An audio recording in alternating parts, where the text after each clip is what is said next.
What is memory? Is it just a movie in your head, or is it more than that?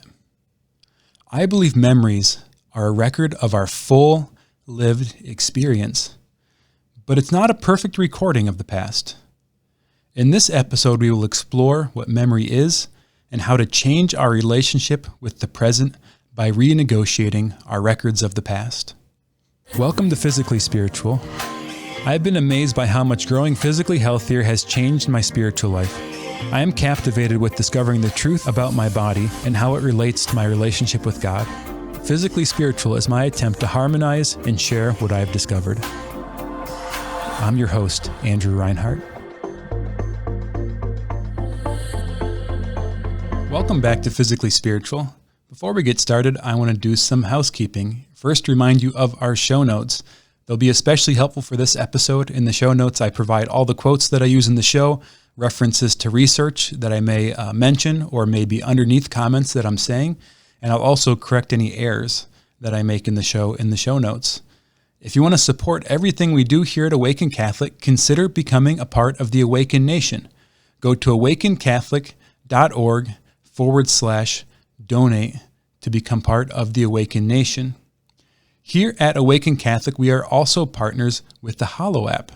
Hallow is the only Catholic meditation app to help you find peace and grow in your spiritual journey. Go to hallow.app/awaken. I'd also encourage you, if you want to go deeper in any of these topics, get the show notes, or want some help applying the ideas from the episode, go to my blog and coaching practice at becominggift.com. Before we get started today, our topic is memories and healing. But before I jump in, I just want to make it absolutely clear that I am not a mental health professional, a counselor, and this is not medical advice. I'm sharing information that I've learned and discovered that's helped me in this episode. But I would highly encourage you, if you're dealing with something difficult, anything that's particularly traumatic in your memories, that you would work with a mental health professional on these issues. I'm going to talk some about a modality of counseling called somatic experiencing. So you may want to look up somatic experiencing.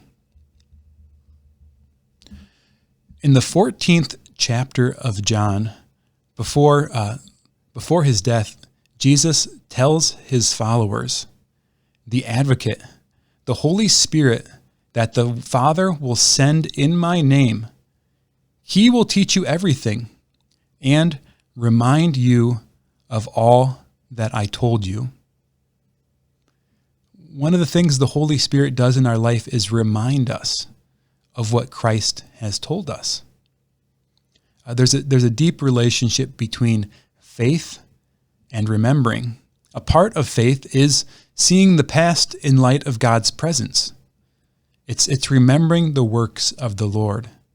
And in fact, the Hebrew word for male is from the word zikar, which literally means to remember or to consciously review something. So it's at the heart of what men are called to do in the world, is to remember, to call to mind. And this has a covenant connotation, particularly with Adam in the garden.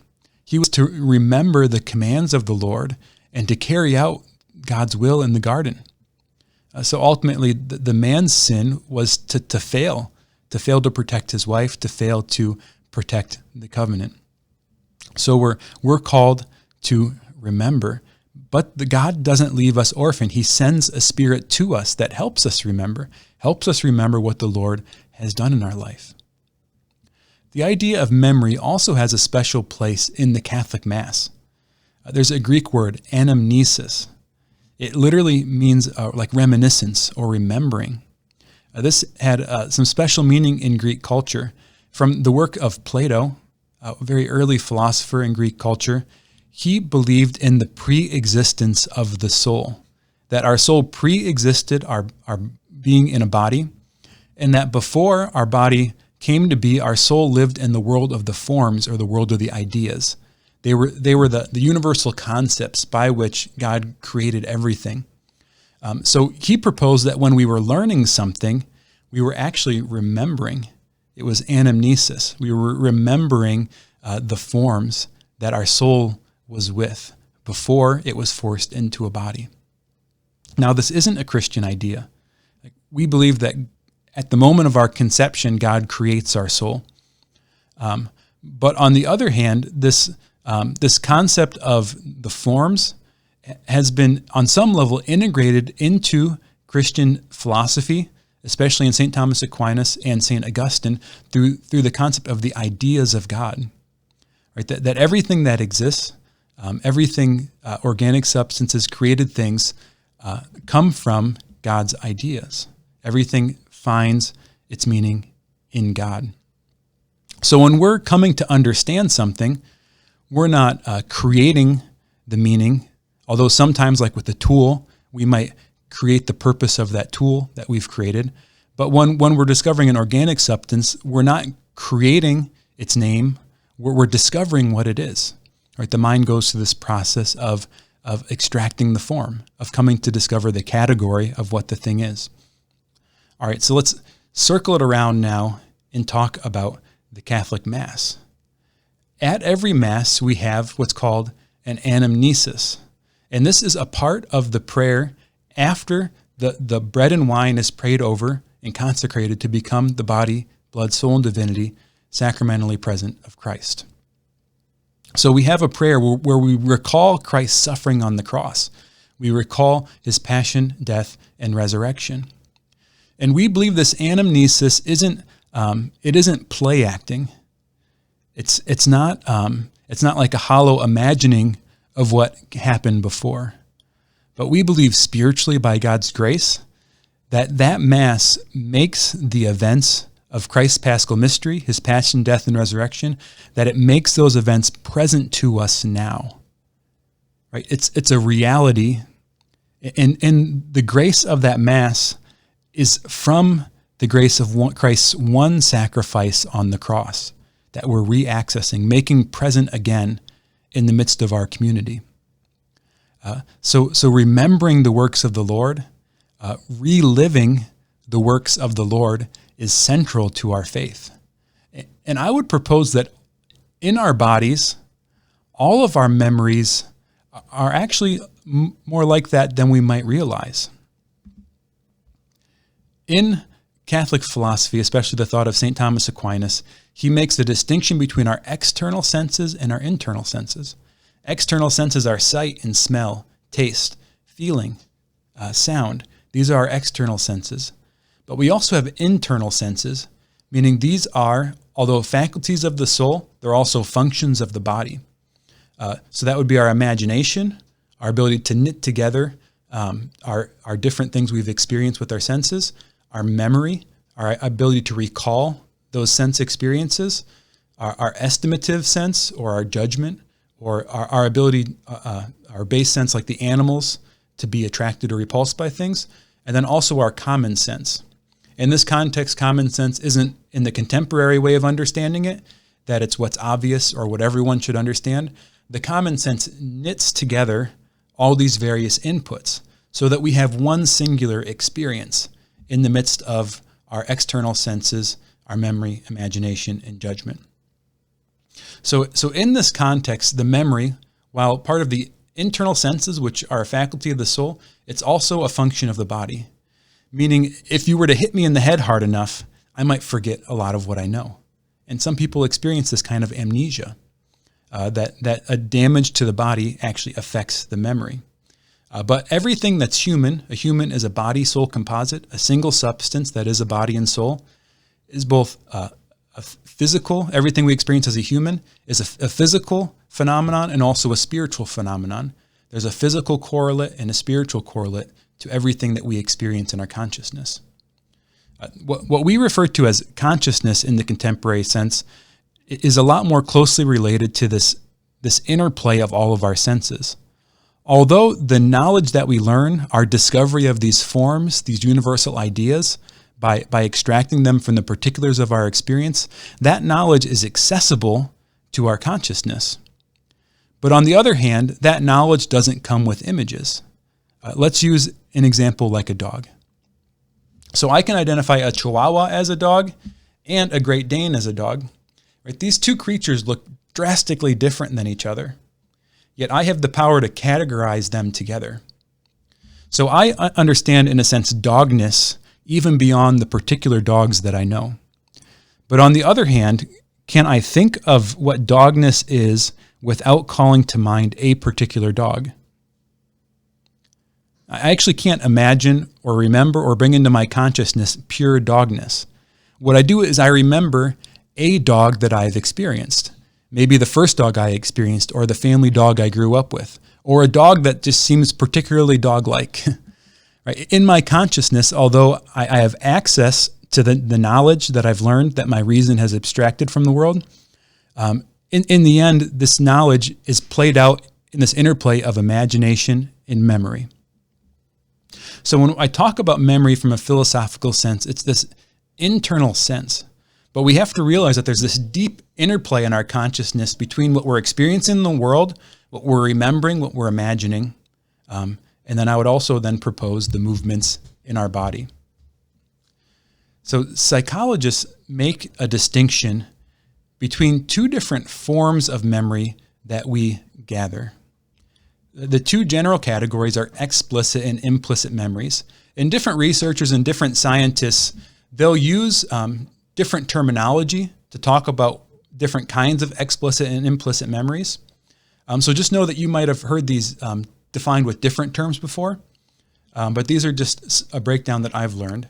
So our explicit memories might be declarative memories or narrative memories, memories of like stories of our life. We don't actually start forming these explicit memories until we're somewhere around 2 years old. And throughout our childhood, we're really not forming a lot of explicit memories until maybe 6, 7, or 8. Just try to remember a lot from your childhood before that age. You probably have a hard time recalling the declarative memories, which are pieces of information. This is like the memories you're trying to collect when you do well on a test, are your declarative memories. They're facts and figures, numbers, definitions, words. We also have narrative memory. These are the stories. Right? This is our ability to recall with our imagination and memory our experiences of the past. Right? But these are the records of our external senses. So we can't recall much of this before the age of 6, 7, or 8, even though we'll start to get some around the age of 2. On the other hand, we also have implicit memories. These implicit memories don't come with sense experience. They're procedural memories and emotional memories. In a previous episode, we talked some about these kinds of memories, and I kept calling it structural memory, but I was actually misspeaking. It's procedural memory. Procedural memories are the memories that we act out of when we've formed a habit or when we've gone on autopilot. So an experience of something that is both a procedural memory and probably a declarative memory too would be something like driving. Like you can drive, and sometimes you probably completely zone out. You're not paying attention to what your arms are doing, what your feet are doing, and maybe you're not even realizing what's happening around you. Right? You're able to almost go on autopilot with your procedural memory sort of running the show. And other times you pay attention to what you're doing. Right? You're working out of your declarative and narrative memories. And maybe you hear something that your driving instructor told you, or you might think of a traffic law that you need to do. The other form of implicit memory, these are big general categories, are your emotional memories, meaning the feelings in your body, the states that your body moves through. So when something is a pure implicit memory, although a lot of times our memories are mingling of implicit and explicit, declarative, narrative, procedural, and emotional all together. But if something were a pure implicit memory, there'd be no conscious retrieval, meaning your body would experience it, the feelings would come along with it, or the actions would come along with it, but there would be no picture, sound, or like taste with it or anything like that. These implicit memories actually start forming when you're in the womb. So even before you start having these explicit memories form, you start having these implicit memories form. I was just talking to someone the other day, and they were talking about like reading to their baby when it was forming in the mother's womb. And then his experience was when his child was born, he was off in like one of the units, laying in a bed with a bunch of other babies in the room. He went in that room, and his child was crying, and he started speaking to it like he did when he read and sung when the baby was in his mother's womb. And the child calmed down at the sound of his voice. Right? The baby recognized his voice in that moment. Well, that baby didn't have declarative or narrative memory. That baby had an emotional and procedural and implicit memory of that, but it was there. We even have a more fundamental kind of memory that we don't really feel at all. And this is the memory of our cells. And I think it was episode 12, Every Cell Remembers, we talked about epigenetics. But the genetic code in every one of our cells, each one of those traits in that cellular or that genetic record can be flipped on or off through a process called methylation. Some of these are sort of set. It makes an eye cell different than a hand cell, different than a heart cell, right? So that's set. But then some of these are flipped on and off by our experience, what we eat and how we sleep, the trauma and stress we've experienced versus the safety and comfort we've experienced.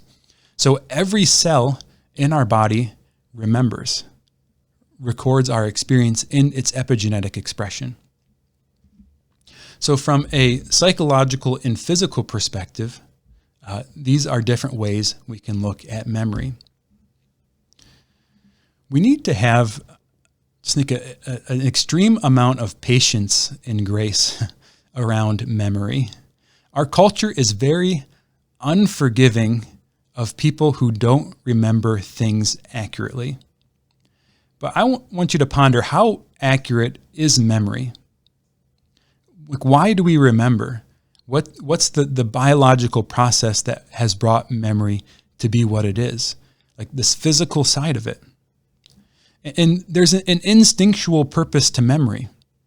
And this instinctual purpose is, one, the reproduction of our species, but also safety, right? How to be safe. So your brain, it's a pattern-making machine, but it's also interested in survival. So your brain actually isn't too worried about all of your memories being perfect and accurate. Like you could recall your whole life as if it were a movie or something like that. Or you could relive your whole life from beginning to end.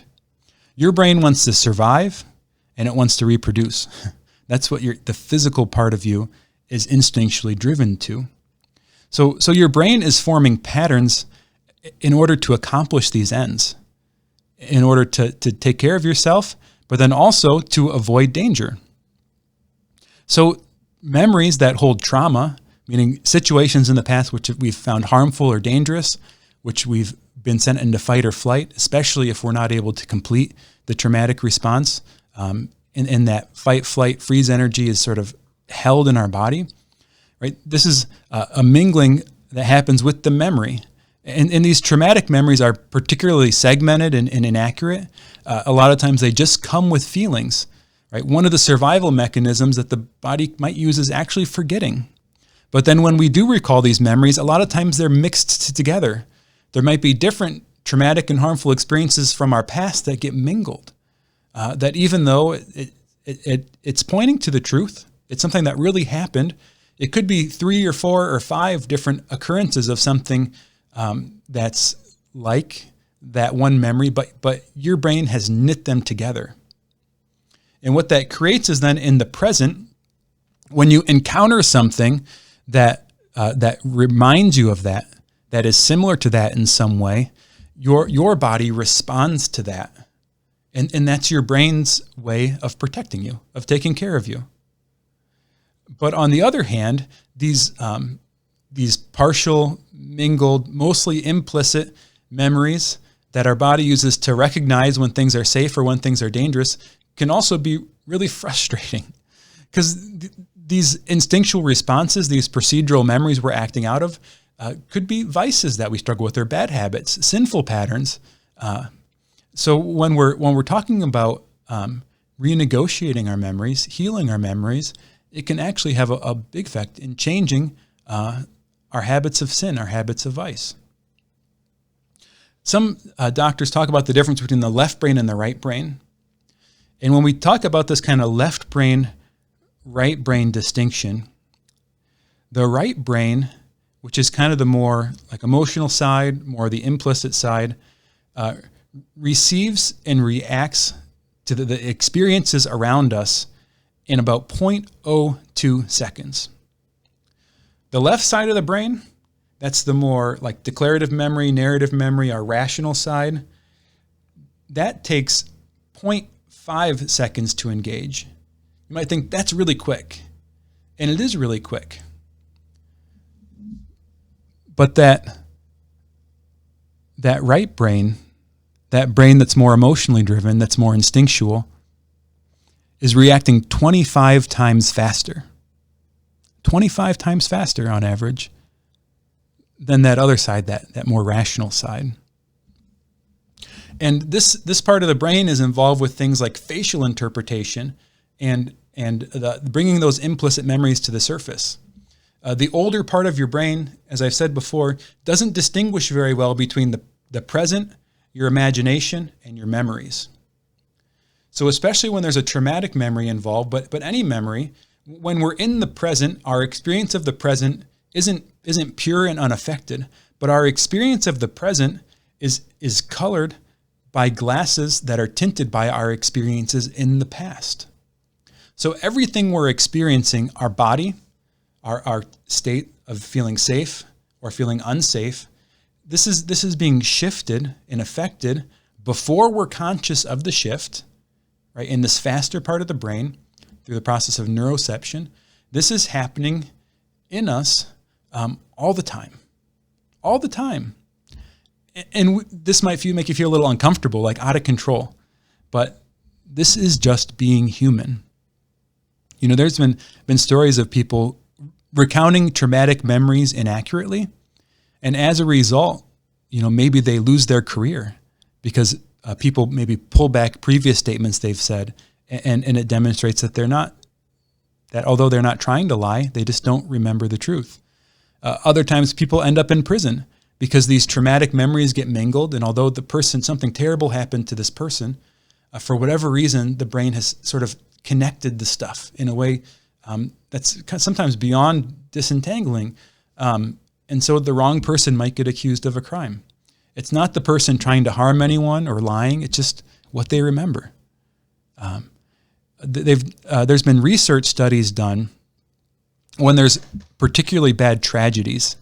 There was one particularly popular one that was done after the terrorist attacks on 9/11. And what these researchers will do is they'll ask someone the question right after the kind of traumatic shared event in society, what were you doing when this happened? What were you doing when the towers fell, for example? And then what they'll do is they'll record the person on video. They'll record them word for word, and then they'll come back the next year and they'll ask the person the same question. And the majority of people give a different answer. And these researchers will even play back the tape. And they'll say, you fabricated that. The person doesn't believe that they don't remember. But like I said, the brain's not actually that worried about getting all the details right. The brain wants you to survive and thrive now. So on one hand, we have to take our memories with a grain of salt. We have to accept our weakness. Although we always should try to tell the truth, we have to realize that we don't have a particularly accurate record of it. And so a lot of times when we're retelling a story, there's always a joy in telling it with others, right? In coming back and re-experiencing the past with others. But on the other hand, this understanding that memory is so malleable, changeable, right? And there's this mingling of memory, imagination, and sense, means that none of our memories are completely set in stone. They're all dynamic, meaning there's nothing that we've experienced that we can't change. There's no relationship, no wound, no trauma that by God's grace and through the insights of science can't be renegotiated. So we are primed as humans for conversion. Right? While we're weak and we're frail and limited, we're dependent on others. We're also utterly redeemable, lovable. This is, in the end, what makes us different than the angels. Right? The angels were created to know, love, and serve God, and some of them fell and became demons. And the angels are not redeemable. In our church's understanding, the angels' decision is definitive. They had full knowledge of what they were doing. And so as a result, it's not just that they won't repent, but really they can't repent. They've made a definitive decision for the rest of their existence. On the other hand, as humans, we can be redeemed because we never have perfect understanding. We never have perfect understanding. So we're always in a place of being able to be forgiven. So an important concept we have to understand when thinking about memory this way is the possibility of re-traumatization. So when we're recalling something, the visceral experiences of that past thing, right, the feelings and sensations in the body, the movements of safety and danger in our autonomic nervous system, all of this is coming along with the memory. So if we go traipsing through our past, thinking of things, as we're recalling that thing to a greater or lesser degree, our body is experiencing it again. So we have the possibility, if we recall our memories in an unskillful way, we could actually be making the trauma worse. We're re-experiencing the trauma by calling that to mind. This is one of the reasons why maybe some maybe unskillful approaches to talk therapy or some people who approach this topic, I think sometimes jump into it maybe not quite as skillfully or not quite as carefully as they ought, because there's a great possibility of re-traumatizing. So the ability to renegotiate memory, or a process that I've come to know as somatic experiencing, was developed by Dr. Peter Levine. And this is pulling in the insights that we've talked about before of polyvagal theory, insights about memory and about trauma. And it's a process of approaching the traumatic memories that the body is holding from a somatic perspective, from a body-based perspective, a bottom-up approach to it. But the foundations of this practice are things that we've already talked about in previous episodes. We've talked about the practice of presence, being able to experience the sensations in the body, becoming more and more aware of what we're feeling. When we use certain parts of the brain and we practice certain mental exercises, different parts of our brain go through a process called myelination. So myelin is, you can think of it as like a coating around the nerves, but it supercharges the nerves. It makes them drastically more efficient, and that the neural connections that are myelinated are happening much quicker than unmyelinated connections. So whatever we focus on, whatever mental exercises we're doing, we're probably myelinating part of our nervous system as we're doing that. So this practice of presence, this practice of awareness of what's happening in the body is changing our brain. We're creating new connections in the brain, strengthening the parts of the brain that are associated with this kind of awareness and attunement. And we're also myelinating certain parts of our nervous system in order to more quickly become aware of what's happening in our body. We also need to build the habit of safety, meaning discovering ways to feel safe in the present moment. We talked before about finding safety in something outside, finding something attractive and pleasant to look at. We've talked about breathing practices. We've talked about interoception, finding safety inside. And today I want to talk a little bit about finding safety with our memory and imagination. This process also requires a lot of self-honesty. You don't want to push yourself. Like I said, the possibility of re-traumatization is real.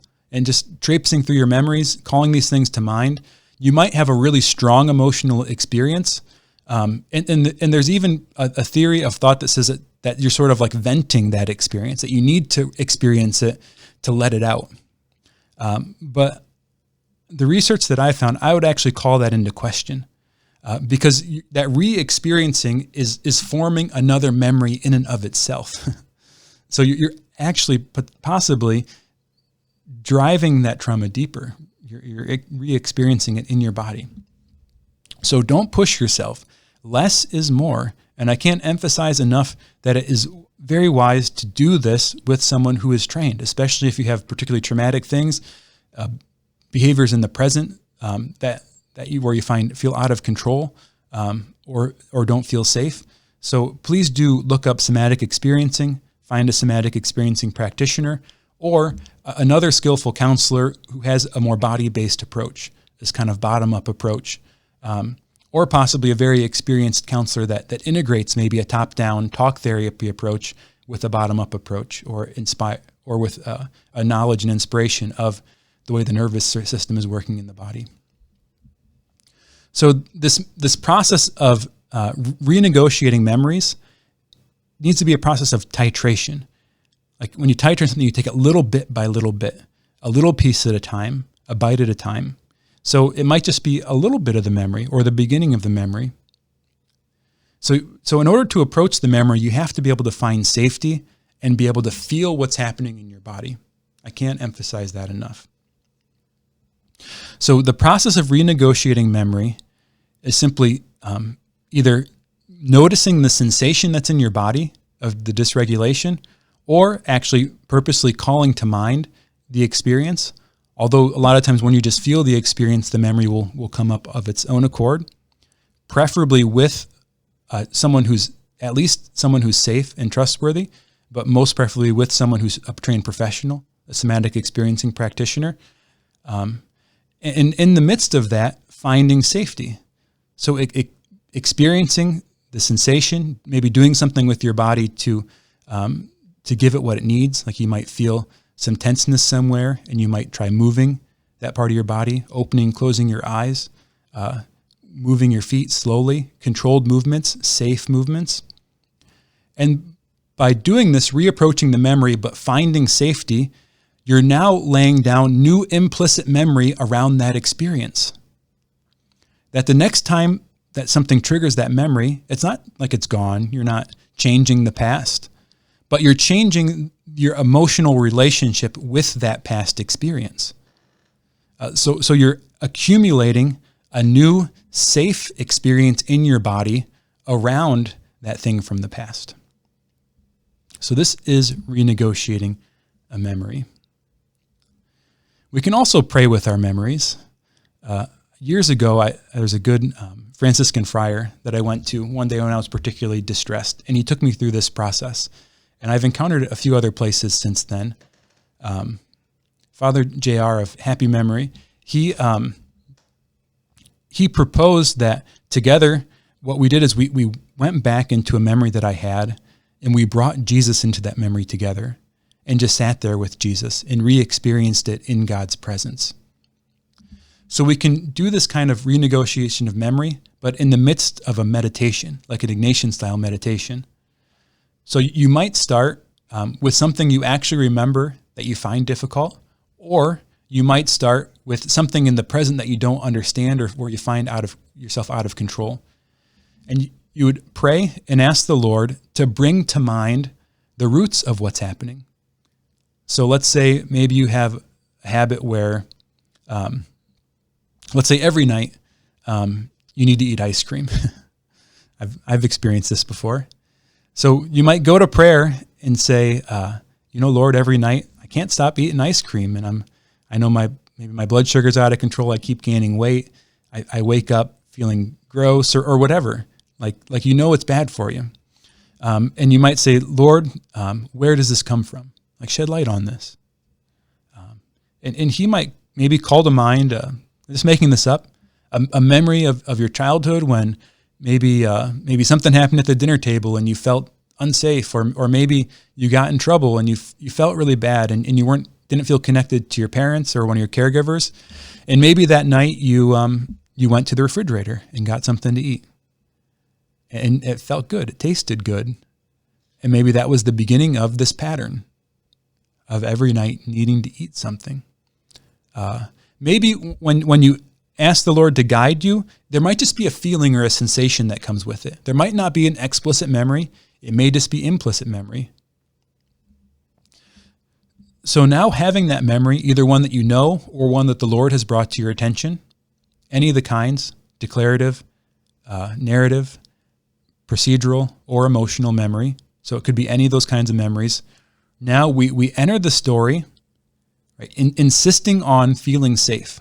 I can't emphasize that enough. Don't re-traumatize yourself.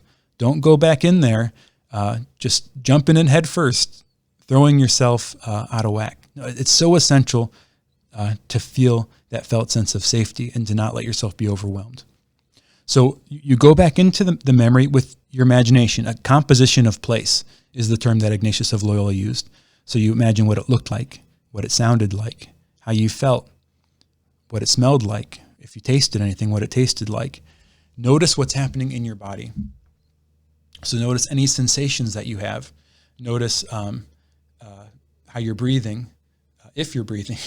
Notice your heart rate, your digestion. Just notice any sensation in your body. How does your head feel?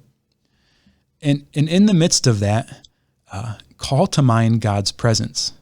A few episodes ago, we talked about this experience of God's presence and experiencing safety in God's presence.